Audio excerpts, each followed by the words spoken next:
Individual की पहचान होती है उसके निर्णय करने की शक्ति से, उसके विवेक शक्ति से। जो विवेकशील होता है उसे ये पता होता है कि दुनिया में क्या सत्य है, क्या असत्य है, क्या विनाशी है, क्या अविनाशी है, मैं क्या हूँ और क्या नहीं हूँ,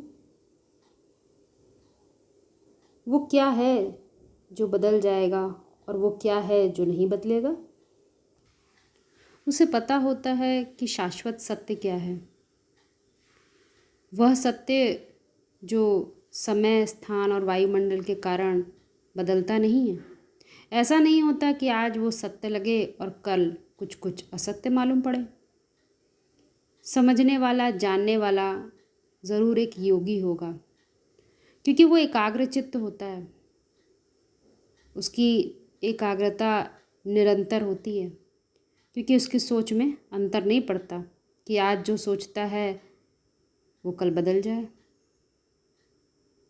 क्योंकि उसकी जो सोचने का, विचार करने का जो आधार है वो ऋत को फॉलो करते हैं। वेद में ऋत का जो विचार है वो बड़ा ही इम्पोर्टेंट है। इसे प्राकृत नियम भी कहते हैं। ऋत का अर्थ होता है जो जगत की व्यवस्था चल रही है, इमॉर्टल, बदलती नहीं है किसी भी कारण से, उसे ऋत कहते हैं। परंतु जो इंडिविजुअल है वो केवल एक शरीर नहीं है, शरीर से ऊपर उसका सूक्ष्म शरीर भी है और उससे ऊपर उसका कारण शरीर भी है। कारण को बीज कहते हैं और सूक्ष्म कहते हैं उसकी अपने बारे में क्या जागृति है, क्या कॉन्शियसनेस है उसको अपने अस्तित्व को लेकर। फिर स्थूल शरीर भी है जिसको हम 5 तत्वों से बना हुआ शरीर कहते हैं। कारण तो परिवर्तन नहीं होता, परंतु जो सूक्ष्म शरीर है और स्थूल शरीर है उस पर समय और स्थान, वायुमंडल का प्रभाव पड़ता है। जैसे पदार्थ होते हैं, मैटर है, वो भी जब चेंज होते हैं, उनकी भी जब प्रोसेसिंग होती है तो वो एक पर्टिकुलर नियम को फॉलो करते हैं। इसी तरह से जो हमारा स्थूल शरीर है वो भी समय और वायुमंडल के बदलने के कारण प्रभावित होता है। अब रहा सूक्ष्म शरीर। जिस प्रकार संसार में सब कुछ परिवर्तनशील है, किंतु उनके जो परिवर्तन का नियम है वह अपरिवर्तनीय नियम है, वो नहीं बदलता। इसी प्रकार से जो चेतना का स्तर है, जिसको हम आत्मा भी कहते हैं, वहाँ पर भी जो कुछ भी स्टेट ऑफ माइंड में बदलाव होता हुआ दिखाई देता है, उसका उस परिवर्तन का भी जो नियम है वो भी अपरिवर्तनीय है, जिसको हम ईश्वर के नियम कहते हैं।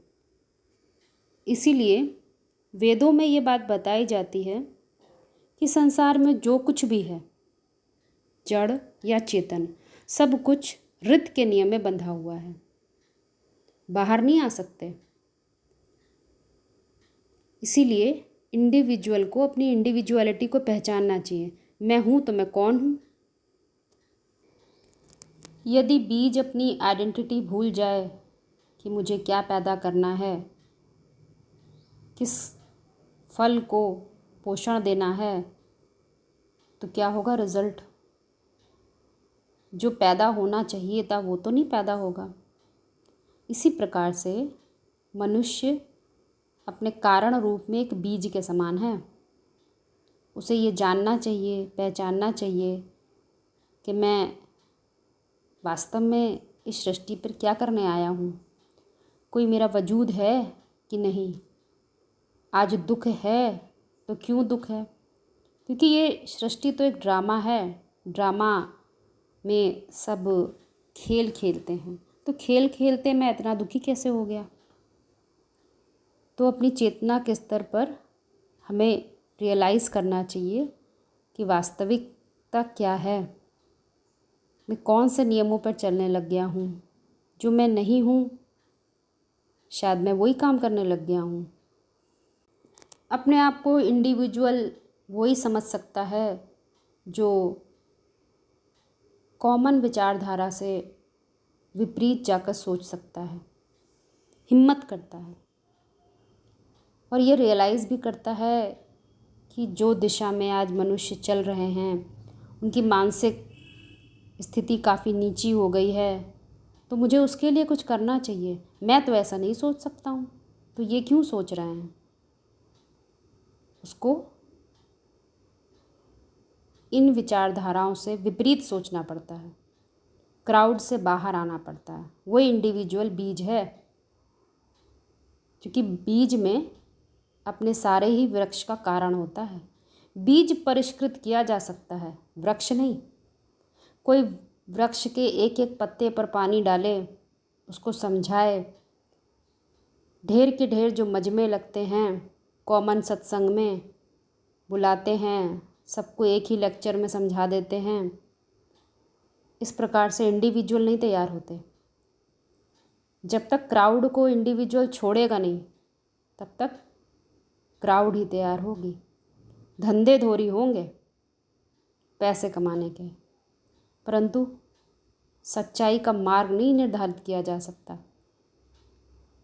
बीज तो वो होता है जो अपनी दिशा को, अपने विचारों को, अपनी दुनिया को ही परिवर्तन करने की क्षमता रखता है।